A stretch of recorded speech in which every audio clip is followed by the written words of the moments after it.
ஜோசியரே ஜோசியரே, சொல்லுங்கள். அதாவது எனக்கு வந்து 7.5 சனி இருக்கு. அது எப்ப போகும் பார்த்து சொல்லுங்க. அதை தெய்வம் தான் உங்களை கண்டிப்பார். தெய்வம் தெய்வம்? தெய்வம் சரியான நேரத்தில் அதை எடுத்து விடுவார். அதுவரை நீங்கள் காத்திருக்க வேண்டும். தேவன் எடுக்குன்னா அப்ப நீ என்ன பண்ணிட்டு ஜோசியம் பார்க்க? அப்ப நீ ஃபேக் ஜோசியமா?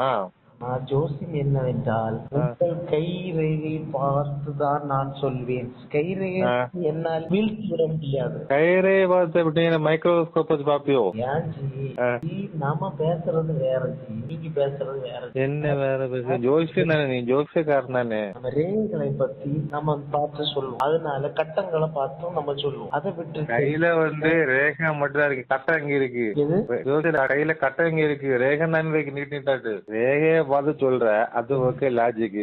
கட்டம் பார்த்து எப்படி சொல்லுவ? கட்டம் வந்து நீங்க பிறந்த உங்களுக்கு ஒரு என்ன சொல்றது, எனக்கே மறந்து. அப்ப நீ ஃபேக் ஜோசியம். சரி ஜி, நான் வந்து நாளை பிராக்டிஸ் எடுத்துட்டு வரேன்.